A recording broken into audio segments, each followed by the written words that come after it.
Hi, everybody. I'm Brad Loekle. And I am Joshua Mann.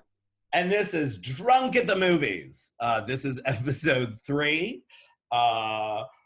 We'd had requests after the first 2 episodes. Some of my friends and fan on social media made 2 different requests. The 2 most common requests were do Tom Cruise movies, which we haven't done yet because I think it's too early to piss off Scientology until we have but the other is horror movies. And it just so happens that I love horror movies. Josh hates horror movies. I don't like horror movies because I live my life scared. I'm always scared. I don't want to be more scared. It's a horrible feeling. And we're all living through a horror movie right now. So, in fact, I wore a t-shirt today, which let me back up a little bit. That is Che Guevara after the quarantine. That is Tangina from Poltergeist. This house is clean. It's by my favorite t-shirt company, Swish Embassy. I love you guys. You make all the great masks for me too. It's also designed by my friend Tommy Joyner, but I went to lunch with my friend M. Dixon, who's an amazing comedian and TV writer, and I was wearing sunglasses, and she literally said, "Brad, why are you wearing a shirt that is basically an angry female you on your shirt?" So now I can't wear this shirt in public anymore. So first of all, the 2 horror movies we're going to cover are going to be Nightmare on Elm Street 3. Dream Warriors. Which is a movie Josh had to watch that he had not seen before. And then his movie for me was Scream. Also, if you're new to these videos, Drunk at the Movies means we get really drunk before we film these and really drunk when we watch the movies, and then we drunkenly talk about them. You can too. If you're not drunk right now, stop the video, go do 3 shots of Jaeger, wait 5 minutes, and come back. Or drink something good. First of all, these are both, even though you don't like horror movies and you don't know them that well, you ended up picking a movie that is also Wes Craven. Both of these movies are Wes Craven, who is my favorite horror director of all. I love horror movies. I had posters of Freddy Krueger on my wall as a kid. I didn't consider him an enemy. I considered him more like... That's what you had? You had like a sexy photo of Freddy Krueger on your wall? I did. First of all, I didn't say sexy. You've just known me too long, and you're interpreting my emotional state. My bedroom wall was a real menagerie of psychological and emotional issues.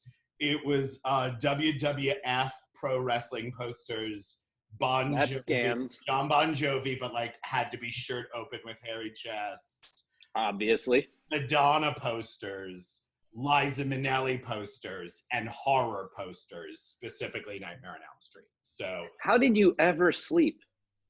So here's the crazy thing. Before we even get to the craziness of the movies, my parents were very good parents. They still are. But I was a pretty mature child as an only child from a young age. I'm sure that won't shock anyone who's my fan. My mother used to say to people when I was a little boy, like if we went to somebody's house for dinner, a parent would always would say to my mother or father, "Brad is so well behaved and he's so, polite." And my mother would literally go, "That's not us. He was born 36. He's basically..." I was never allowed to sit at a children's table because my mother was like, "He's not really a child. I can't explain it, but he's like one of those kids in Village of the Damned. Like he's just a grown person from another planet." So accidentally, when I was 10, my parents let me watch Nightmare on Elm Street 2, Freddy's Revenge at 10. And they didn't make you watch the first one first? How did you even know what was going on? You're 10. Now, in fairness, you probably don't know this. Nightmare on Elm Street is a fascinating franchise. Nightmare on Elm Street 2 was not made by Wes Craven. Many of the movies were not made by Wes Craven. 3 was, 1 was, obviously. 2 is a total standalone, and it's very controversial because it's basically, I would love for you to, I want to watch with you and we can finally be in a room together again. Not because of Corona, just because of our own intimacy issues as men. Freddy's Revenge. There's a whole documentary about how part 2 of Nightmare on Elm Street is basically an unintentional homoerotic film, and it's actually about a coming out process. And the lead actor, who was this young guy in Hollywood who was closeted, who was now in the sequel to this insanely successful movie from like the year before. Like, to show you how big Nightmare on Elm Street was, Miramax Films exists because of Nightmare on Elm Street. They were like a video distribution company who got money. So it's their fault? It's Nightmare on Elm Street's fault? Oh, like Kate Beckinsale still can't watch Nightmare on Elm Street. But literally, basically, they got the money together to make a movie with like $1 million budget or $2 million, and then the movie made like $50 million, which back then, like, even now, you can't make anything for $2 million. And then if it makes $50 million, you're a new studio. And yeah, that's huge. Yeah, that was huge, and that was Freddy. But then Wes didn't want to do another one because he wrote the original one, like not thinking he would be in horror his whole life and based on like his own inspirations. And he was like, yeah, I don't need to do another one. Like, I made my point creatively with all the ideas. And they were like, no, it's a cash cow. And he had signed some deal because he was young, and so he basically signed off from part 2, and they brought in like 5 writers who were kids, and they wrote this movie with this lead actor who they don't know is in the closet and is accidentally camps it up, and the whole movie turns into this weird camp fetishy thing. Of course, that's the first one I see. I start dreaming about Freddy. I'm first obsessed with the film, so I make my mother, when we go to the video store every week, I rent the first one, and then the third one was already out, I rent the third one. And I keep making her rent them all in rotation every week. But then I start having nightmares. And I'm scared to go in the basement and go near the boiler, at the furnace, because it's the scary basement. And it's so my mother says, if you're going to keep having nightmares and coming into our room and waking us up, because we have a life to live too, you little shit, you can't watch horror movies anymore. But so the whole premise of these Freddy Krueger movies, as you saw, was basically the idea that people can be active in their own dreams. Yeah. So I have no proof of this, but what I can tell you is, to this day, sometime in my early childhood, after I started watching Freddy Krueger movies, I started actively lucid dreaming. And you started lucid dreaming? I can't even lucid awake. And it's never stopped. I'm still a lucid dreamer. Really?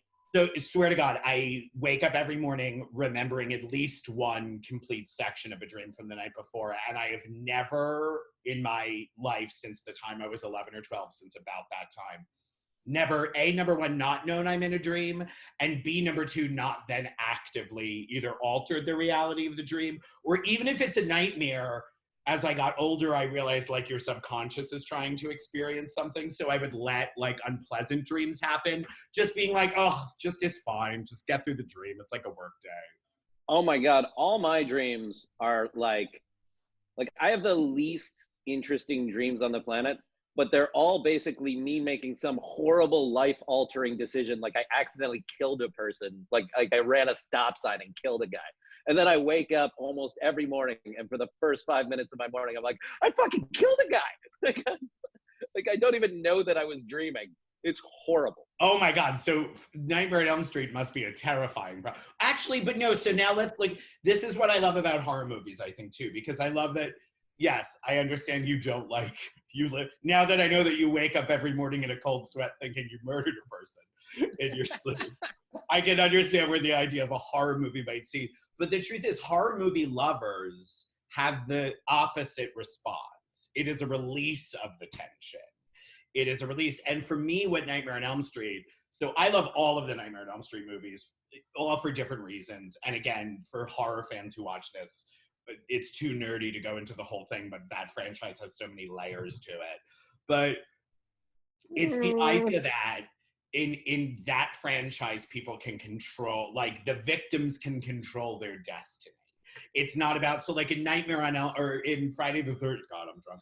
In Nightmare on Elm Street, when Michael Myers fucks Jason in the lake. In Friday the 13th, you're just trying to escape a murderer. And there's nothing you can do other than get away for the time being or maybe kill them. First of all, you can't really kill Freddy. He doesn't exist in the tangible world. He's an ephemeral concept. But in the whole franchise's idea is the fact that the youth that it's happening to, the victims, and of course, inevitably, there's only one whoever, in every part of the series figures out how to do it. The rest deserve to die because they weren't smart enough to figure it out. But they're actually able to kind of think their way out of it. It's not about getting a machete away from someone and stabbing them. It's about outwitting an intellectual opponent. And Freddy actually enjoys what he does. So that's the thing to me that's so fascinating is in almost all other horror movies prior to this, other than Wes Craven made a movie before this called Last House on the Left, which was a very low budget movie that did a lot of really violent. You should never watch it because it's actually kind of based in a sense of it's really disturbing. Yeah, I'm not gonna. But I'm not gonna watch that. I'm gonna watch Schitt's Creek. I'm not gonna watch that. Oh, Schitt's Creek is so good. But also a horror movie if you're like me and your nightmares are about waking back up in a small town again. With no money. Mm-hmm. Although if my mother wore that many wigs, I'd be happy. So from what I've always loved about Freddy Krueger is Freddy Krueger, first of all, talks to his prey, which was very uncommon at that point in horror movies. Think about it. Up until then, it was zombies, it was Godzilla, it was Creature in the Black Lagoon, it was it was Michael Myers, it was Jason Voorhees. They didn't literally speak. They were terrifying, mostly male figures who kind of lurked in the background and just wanted to murder you. Fred Krueger wants to have, he won't just kill you. He won't sneak up on you and just do it from behind. He wants to look at you. He wants to have a conversation. It's a game to him. And I appreciate someone who enjoys their work. Yeah, he's like a house cat. He toys with his prey until he finally kills it. Yes. He wants to play with them. I was always fascinated by the fact that, and he's funny. He cracks jokes. Mm-hmm. He makes satirical quips. He makes a lot of puns. It's just very pun heavy. Yeah, the idea of a serial murderer that comes to you in your dreams, but then is also has dad jokes is insane to me. You know, though, that making puns is a sign of sociopathy. Is it? People who make a lot of puns, there's some weird link to sociopathy. God, everyone I sleep with makes puns a lot. I really need to evaluate my... It scans. So, I picked Nightmare on Elm Street 3 for you specifically because... Dream Warriors. 3 and 4, to me, are where the franchise reaches its zenith. First of all, high production value. So when you watch 1, even if you love horror, you're right from the jump. You're like, this is a cheat. They have no money. They're trying to make all of this happen on a dime. You know what I mean? And it's 2 stands alone because it's not part of Wes Craven's canon. 3 and 4, you now start to have money, so they can do insane special effects. They can do stuff that for its time was really, and they could play. But I picked Nightmare on Elm Street for you too, and this is where you're going to get fucked up in your head a little. So what I loved about Wes Craven in all of his films, but particularly Nightmare, is that he always based it on some amount of reality. So he used to say, for instance, in this movie, in part 3, you notice that at the end, the black guy is still alive. Yeah. From the end, we all know it's a horror trope that the black guy dies first. And that was the thing. And he made sure that it's usually the guy that beats it. It's usually, and in this one, it's always Nancy or another girl. In this case, Patricia Arquette. He had feminine heroes throughout it. And they don't beat him because they're virgins. They don't beat him because they run fast or push something over. They outsmart him. They are smarter than everyone. You know what I mean? Like there's a brilliant psychology aspect there. What So Nightmare on Elm Street's a feminist anthem? it is. Okay. It is. Nightmare on Elm Street, especially because if you watch the entire series, so much like Scream, the film you picked, the last film he did for the franchise, and he didn't do most of them. Like he had ownership of them, but he didn't. He made one years and years after the franchise was closed called A New Nightmare. It wasn't called Nightmare on Elm Street. Is that with Jackie Earle Haley? I think. Jackie Earle Haley, I So think played it Freddy. happens in the real world. So Heather Langenkamp, who plays the girl, but she is Heather Langenkamp. She's been the star of Nightmare on Elm Street, made all her money. She has a fictional husband and a little boy. He's secretly working. Wes Craven appears as himself. Robert Englund appears as himself. It's in the modern world of there is a Nightmare on Elm Street series. But then her little son starts having nightmares, and everyone starts blaming her as a parent for being like, has your, 8-year-old kid seen your films? Like your husband works in special effects. And she starts realizing, wait, this is insane because it's happening like the movie. Like he's having a nightmare and I wake up, but there's a tear across the bed and there's nothing, but no one's going to believe me. And Wes, like much like Scream, it's a commentary on his own work. Okay. And she stopped appearing in them after the one I had you watch. Well, she dies in it. Yeah. Well, but so she's occasionally comes back and weird. It's a complicated series. Well, it's a convoluted series. So yeah, what's your take on it watching that? Okay, so Dream Warriors, if you don't know, if you haven't seen it, essentially like a group of kids who all try to commit suicide is what their parents think because Freddy's almost gotten to them, but he hasn't gotten to them yet. All end up in the same insane asylum for some reason. And it's just like the 6 of them in this entire asylum. Like there are no other crazy people there. It's just these like 6 kids who have Freddy nightmares. And all of the people working in the facility think that somehow it's shared insanity, even though the nightmares are what brought them to the insane asylum. It's not as though they started having the dreams at the insane asylum. So then, like one by one, kids start dying at night. And it's easy for Freddy to kill them at night because there are literally no adults around. Like no one works in the insane asylum after fucking sunset. Like just nobody's around. But that doesn't matter. They die in the dream. All you have to do is fall asleep and you can't save them. If he kills you in the dream, that's where you die. I understand that, but there still should have been somebody like working there. There was the late night guy who hits on the girl. He was only during the day. There was the only people who were around at night. There was only one nurse. And like Lawrence Fishburne as Larry Fishburne was there in the evening one time and left the TV on for one of the girls. Well, first of all, have you been in a mental institution? Do you think they have people in every room? Once you're asleep and locked in your room. Also, all the kids smoked like with reckless abandon in this place. And nobody was like, hey, you're 15. You probably shouldn't be smoking inside in this place. That was a reference to rehab. That was a reference to the flaws of rehab, that they make them sit in a circle the way something you and I will never see. You don't even recognize it, as at least I don't. Like neither of us will ever actually end up in rehab because Mama didn't raise no quitter. But that was a reference to also kids did smoke back in the day. Okay. Maybe not in an insane asylum. Yeah. But so then I also think how you think it's odd, like there would be only one mental institution if you're lucky in a town. You think they're all supposed to end up in different mental institutions? The whole key is that they're from the same area. He stalks the children. Children of the people who killed him, right? And then, yes, and once he's done killing all of them, eventually in the series, he just wants more souls. So it's anyone... Yeah.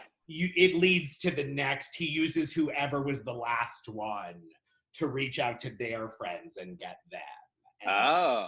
That's not explained in this. Well, right, because if the franchise was still growing, dear, you can't. Okay.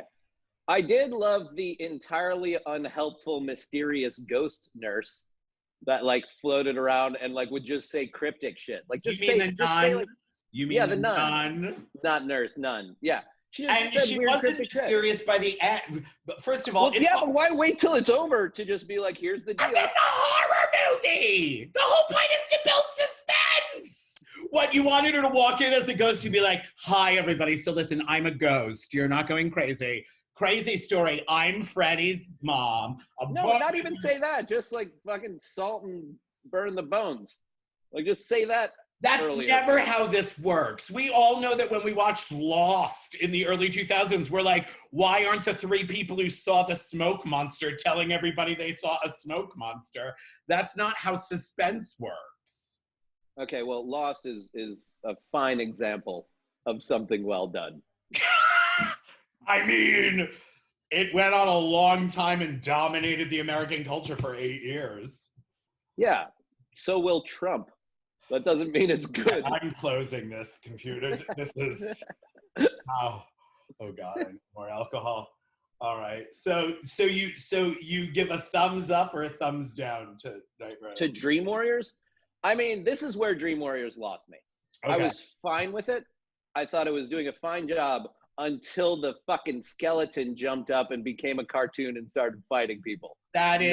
Listen, I will give you credit, and that's I chose it first of all because if it's our third episode, and I couldn't decide in my mind which nightmare I wanted you to watch. Because I don't actually think watching the first one hooks a lot of people enough. I think, like, it's one of those things like anything sometimes. Like when we talked about Thor, Ragnarok. Mm-hmm. Like, you watch Thor, Fraggle Rock, or whatever it's called. Ragnarok. And they kind of reach their peak, their zenith moment of like suspense, comedy, sci-fi, fantasy, cool CGS, like a lot of different layers. You go back and watch Thor 1 and you're like, oh, like it wasn't bad, but like I'm not running now to watch the whole series. I'm not to like figure out how all these parts fit together. Like I will say this about Dream Warriors. It had one of my favorite moments I've seen in a film, which was when Freddy turned his claws into heroin needles and the girl's arms started little sucker. Yeah. Begging for the heroin. And I'm telling you, if you now were to watch 4 would be the next one I would have you watch. And then I think you'd actually be hooked enough to go back and watch the first 2. Also, actually, I probably should have started you with 2 because you're such a fruit fly. And you're such a... that I actually think you would have been sucked into the frivolous homoeroticism. I would have been like, if they only would have taken Freddy out of that movie, it would have been fantastic. Freddy is still, to this day, I still sometimes have dreams about Freddy. And even when I was a little kid, we weren't enemies. Is it called Nightmare on Elm Street 2, Call Me By Your Freddy?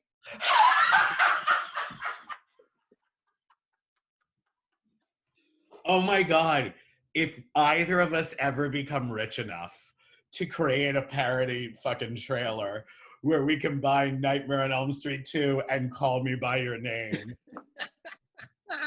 I literally, honestly, we'll wait until October to come back to horror if there is an October. Sure. But that's when I'll have you do Nightmare on Elm Street 2, Freddy's Revenge. Because you'll actually get so mad at some of the shit that happens with it. If you don't like inconsistencies in part 3, wait till you see part 2 for inconsistencies in the series. Before we move on to Scream, my other favorite moment in the movie was when Larry Fishburne, again Larry, was putting a couple kids to bed. He went to turn off the lights, and I don't know if you've noticed this moment, but the switches are down, and you see Lawrence Fishburne, actor that he is, just like tap it down, like he notices that they're already down, and he just like taps on it, and then like a second later, lights turn off, and it's magic because he sees the mistake. And I love that they weren't just like, let's shoot another one where we flip the lights up. They were like, we got it. Number 1, I've never noticed that. B, number 2, that is not what you look at horror movies for. Again, this is now twice in a row where you have brought up continuity producer issues, which didn't even exist until like the late 80s. But this, I bring it up not so much as a mistake in the film, but as a testament to Lawrence Fishburne, even as a young man. He Fair. knew how to act. He knew Fair. what to do. He knew what to do in that scene. That reminds me of, I think it was either Robert Redford or Paul Newman. Or no, sorry. It was what's his name? It was Indiana Jones. Harrison Ford. Harrison Ford. When he was young, there was still like a loose version of the studio system still. Like you could sign on to Paramount or Warner Brothers and they would, put you in shit. And he was the young guy.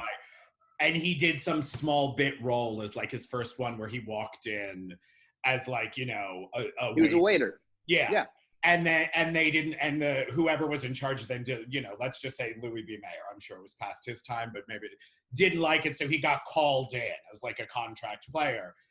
And the guy lectured him and said, I picked you because you have, talent and blah, blah, blah. But like, I watched the dailies and you look like shit. He goes, let me tell you something. He said, you didn't look like a movie star. Right. He goes, when we hired James Dean and Marlon Brando, yeah, exactly.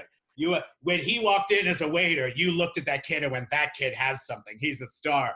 And fucking Harrison turns back and goes, oh, I thought the job was to look like a waiter. Yeah. And he got like fired for it or like suspended. And that's basically what you're saying about Lawrence Fishburne is the idea of like, even in a horror movie, he's like, you got to do it right. You got to He knew what he was doing. So now let's move on to the second film, another Wes Craven movie. Wes Craven's return to horror. Many years later, it was 1996. Which was when I graduated. The year I graduated high school. It's the year I graduated high school as well. Oh, wait, when's your birthday? March 10th. Oh, are you a Pisces? I am. My mother is the only other Pisces I know, and you're nothing like her. Which is proof again that the zodiac is imaginary.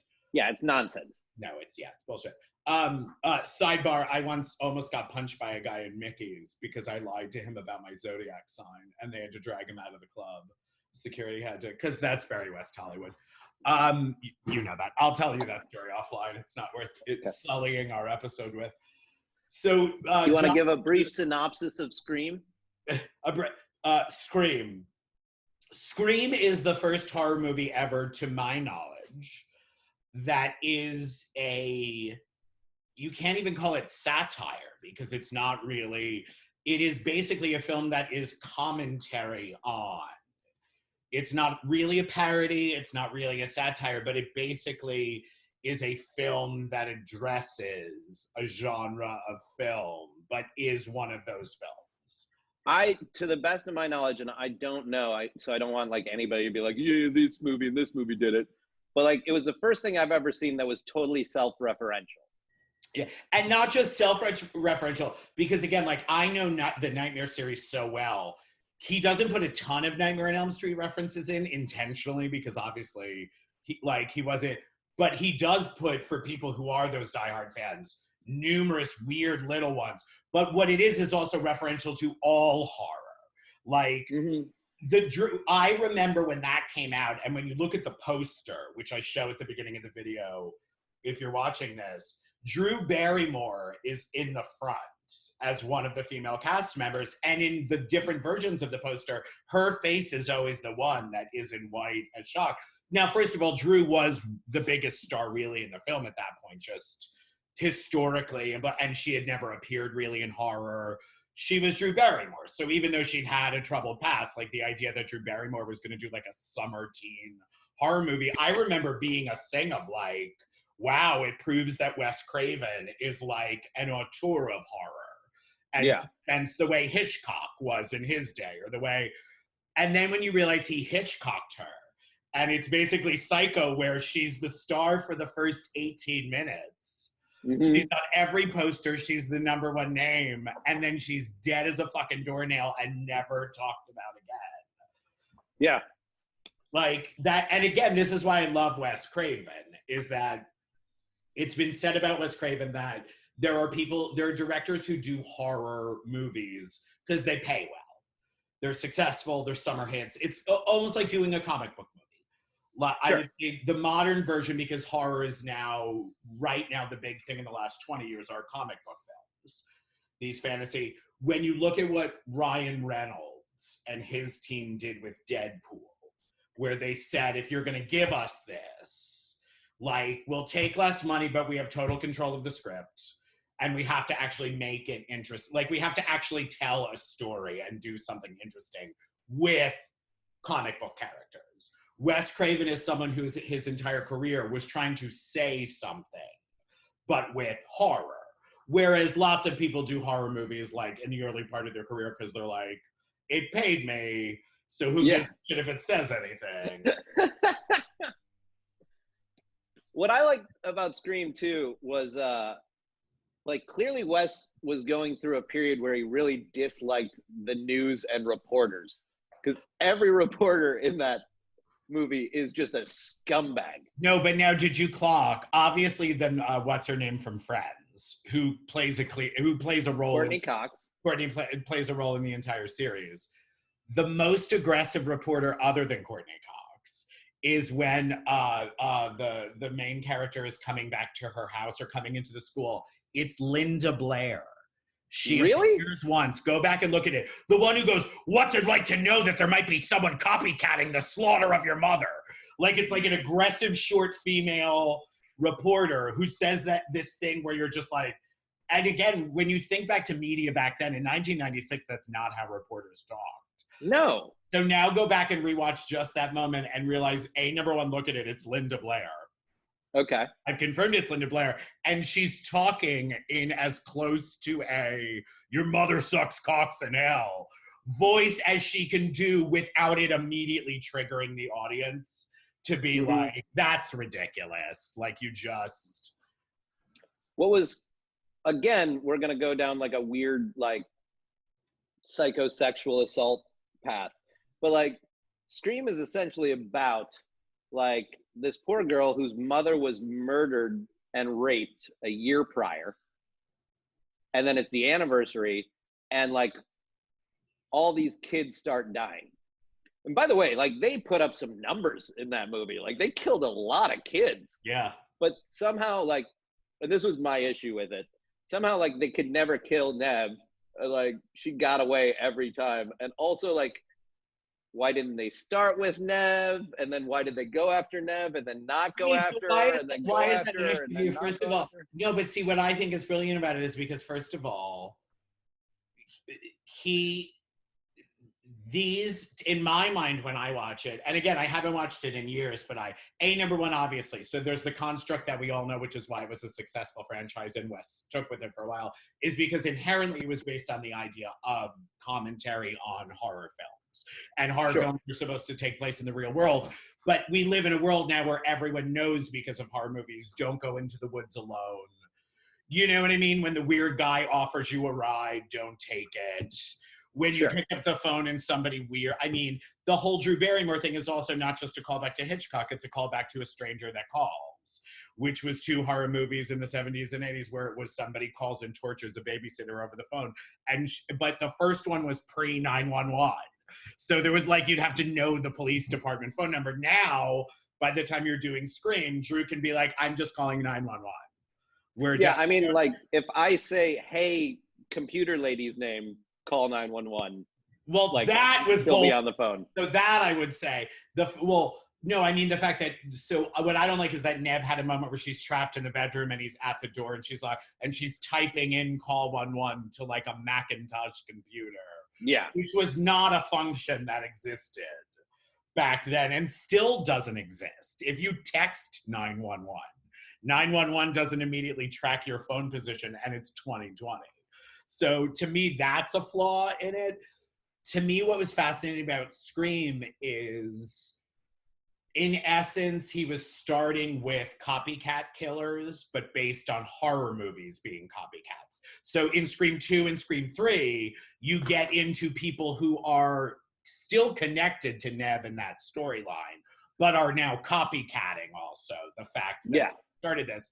To me, what was brilliant is that they made Skeet Ulrich and what's-his-face, doofus, redhead. Matt Lillard, who's in Good Girls, which is an amazing TV show right now. He's also become an amazing actor. Yeah, no, he is. But when you think back of like he was clearly playing like the teenage character that he was built to play, whether he meant to or not. Like it's Sure. and he has amazing moments in that. Like to go back to the comedy that I love about Nightmare on Elm Street, when Nev has the upper hand on both of them and is like, "Fuck you, I have the gun and I've called 911," and he's bleeding because Skeet has stabbed him numerous times, and he's literally said, "You went too deep. I'm feeling woozy." He goes, "Wait, you called 911? My mom and dad are gonna be so mad at me." Like that is just again, when you can bring comedy into a horror film, like which is supposed to be genre conflicting, it proves that Wes Craven is a really good creator. What fascinated me is that the idea that why didn't they start with Nev, or why did they? Because she asked them in the kitchen, "Why my mother?" And Skeet says it's because I think the mother was having an affair with his father. So there is like a slight origin. But he also started because to me, what I interpret from that first film, when you really listen to them in the end, when they're giving when you realize that they have been conspiring as teenage boys to do. So you think that they were just trying to scare her the entire time? They weren't. No. I think they her. totally planned on murdering her. I'm saying that I think Skeet as the leader and the other one being prone to it, I think it's Manson family. I think there are people who are prone to violence and chaos who can get drawn into these things. And I think Skeet Ulrich's if that was a real character, that would be the kid who would become a serial killer no matter what. This is when I knew he was the killer. When he was about to bed her and he said the line, "We're all just in a movie. Life's just a movie. We just don't get to pick our genre." I was just like, "Oh yeah, he's but you don't the know creepiest that thing I've ever heard." If you watch it, going back to 1996, that's the beauty. Is it's almost like when you rewatch it now and you know what Scream is, and you're adult, you see all these references, and you see like Wes Craven put in 100 red herrings. There were all of these, which is such again commenting on horror movies, being like, maybe it's this person for no reason at all. Maybe it's this, like so horror movie-ish. The scariest part of that movie to me is that we got to see on film the moment Courtney Cox settled. I have to leave the room. When she and David Arquette are on screen together, I was just like, oh, how did she not know? I feel like that should be almost the end. I would also say that David Arquette has bought me a cocktail at a rooftop bar, and he was a gentleman about it. When I told him I've always been a fan of his work and thought he was adorable, and he didn't even ask me to blow him in the bathroom. So I can tell like a nice Nathan Fillion story about how he bought me drinks. You could talk about his work. Like, it's not about name dropping. I don't think Courtney was settling. Yeah, really? I'm just gonna say it. I don't think Courtney was settling. I think. Interestingly enough, 2 Arquettes in both of our movies. Oh my God! Yes, Patricia Arquette. Yeah. See. Craven 2 Wes Craven movies, 2 Arquettes. I don't think Courtney was settling. I think you date and look for things differently than I do, and I think Courtney and I have more in common in what we look for in a man. Yeah, if you think David Arquette can choke you, you're out of your mind. No, honey, I know even you can't choke me, and you're twice the man David Arquette is. No, but there are 2 types for me. If we're gonna date, if we're gonna be a relationship, you either need to be like real choky and probably Cuban or Puerto Rican or have a prison record or have been in Joe Exotic's Tiger King. Or you actually have to be like a sweet, lovable, pure Fabergé egg of a man that I can protect from the world with all of my nastiness and snarkiness. I can hold you like a dragon. Like you're my egg, and I can just breathe fire on the whole world to keep you safe. That's adorable. Thank I guess you. that's why you like me, because I'm equal. I parts was both just about those to say you're dudes. neither of those people, you piece of shit. So fuck off. And on that note, that's the end of this week's episode of Drunk at the Movies. I'm Brad Loekle. And I am still Joshua Mann. And he's not my fucking egg.